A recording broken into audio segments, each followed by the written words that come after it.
Hey everybody! Today's video is going to be a sped up colored pencil video. I will be making this card for you and I'm going to show you the entire process. It's part of a new release, and so I do have some other cards here at the beginning of the video that you can see over on my blog today. And tomorrow I'll have the video on this card. I have not done a colored pencil video in a while, and so I wanted to revisit one of my favorite pencils, which is the Caran Luminance pencil. These are my favorite pencils to work with. They're extremely creamy and easy to blend. And from the beginning, I've always done the same technique with these pencils, which is to start on dark cardstock. Here I'm just using Kraft cardstock, but I really like the tinted grays that are pastel paper, and I'll link you to those as well.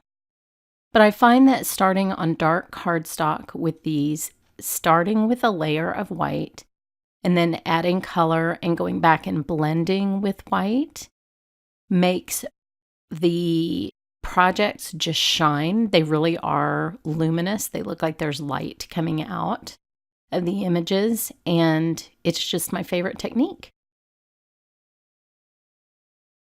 Now, what makes these pencils unique is they are a blend of wax and oil.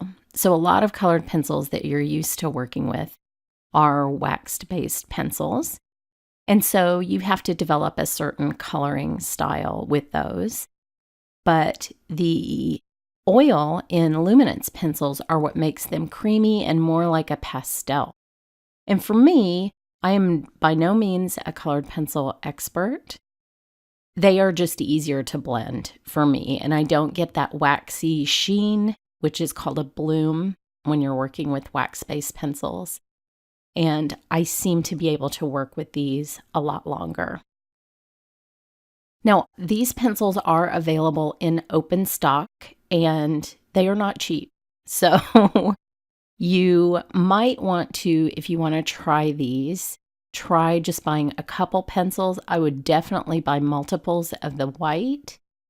And I'll list the individual colors that I'm using here below, and you can go see what those prices are like. If you want to invest in a really high quality colored pencil, though, this is the set to ask for Christmas because it's so worth it. Now, when I'm done with the general coloring of the flower, I like to go back and add really little dark darks to make the dimension look more realistic. And I'll be using this dark blue pencil all the way across all three images for that, just to give them a little bit of continuity. Another unique thing about Luminance pencils is they are the most light fast pencils on the market. The pigments are chosen specifically for their UV resistance. So if you are a colored pencil artist and you don't want your work to fade over time with exposure to UV, these are the pencils for you. They also don't break. You can see my sharpener off to the side. Whenever anybody asks me what the best colored pencil is, I give the answer that Kathy Rakusin gave on her coloring road trip, which is a sharp one. And you do want to sharpen these frequently, and you'll see me do that throughout the video. But what's great about Luminance is you never pull back a broken lead from the sharpener. The pencils themselves are kind of interesting the way they're made. So they don't have a colored barrel like you're used to seeing with most colored pencils. They are dipped at the end with the color of, I want to say lead, but it's not lead, but you know what I mean. But the rest of the pencil is actually made out of California cedar, which is kind of fun. And when you open the box, you can actually smell the cedar, which is a little bit addicting. They actually have specially managed forests that they harvest their California cedar from. And yes, I'm a complete nerd, and this is the kind of stuff that I read about when I have a couple of minutes to read about art supplies. I just love those little facts. Basically, everything that this company makes is extremely high quality. They do have some student grade. These are artist grade pencils. They do have some student grade pencils, and I would trust anything that comes out of this company. I just think they're great at what they do, and I'm impressed with their quality. Now I've moved on to this little succulent, and after I put the white down, you'll notice that when I add the layer of olive for this succulent, that it just sort of disappears into the Kraft cardstock. It will come back. You'll be able to see all those little petals and pieces of the succulent, but they do a disappearing act because those two color values are very similar. And I'm using this deep plummy color to shadow the green.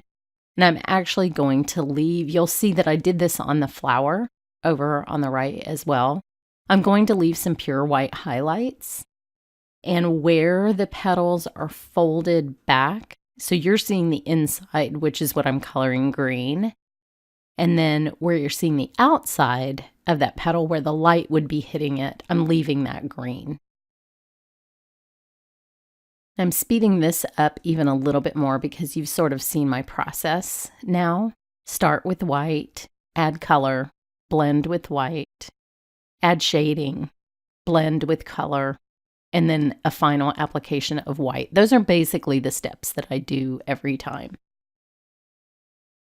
But you can see even after this many layers of color, how smoothly these pigments blend together. It's just kind of a miracle. Now the final flower is this larger one down on the bottom, and I'll be doing this in yellow and white. I actually don't know what either one of these flowers are, so I'm just picking colors that I like. That's what I tend to do anyway. And I'm leaving basically the ink outline to each petal. I'm leaving that uncolored. And I did that, if you noticed, I did that on the blue flower as well. That just helps me shade each individual petal before moving on to the next one and not having them get lost in each other. I'm having a little bit of an allergy this week. We are having a late spring, which is weird.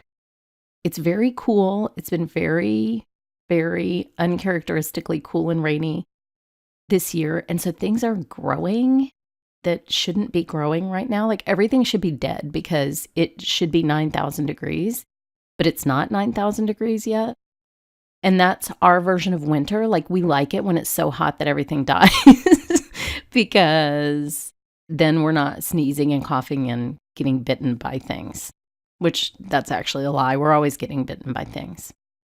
But because of the late spring, we have crepe myrtles for days, which are beautiful. And I have a wren who had her babies in the mailbox on my porch. And she is so cute. She's like the size of a tater tot.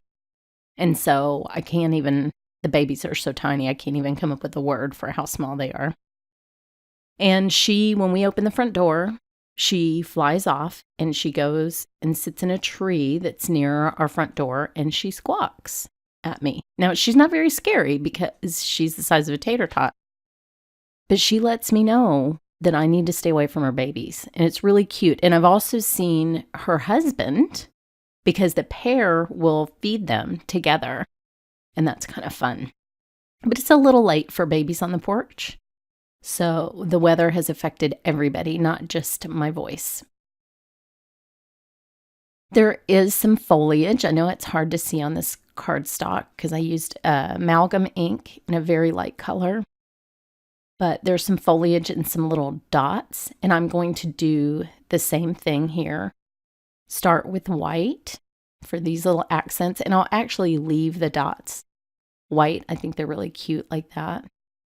And you can see that my white pencil is half the size of all of my other ones because this is my favorite technique.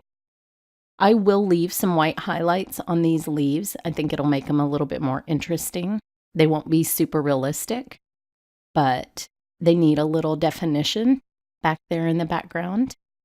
So I'm adding 2 different colors of green. This is a very dark green with a little bit more umber in it. And that helps me define some of the little leaves and the stem and give highlights and shadows. I love the way these turned out with just a couple of colors, and they're not very hard or slow to color. But you do need a sharp pencil to make these details stand out. And I actually need to empty my pencil sharpener after this. I sharpened them so many times. White highlights at the end are my favorite.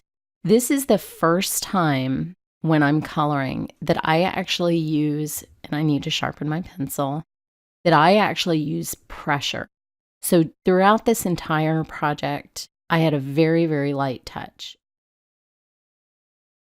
And that is really the only way that I can get good results with colored pencil is to keep a light touch so that I don't over apply the color. But here at the end where I add white, I am using a very firm pressure, and that's only when I'm ready for final highlights. I would never do this during the coloring process, but I can afford some bold, unblended color here at the end.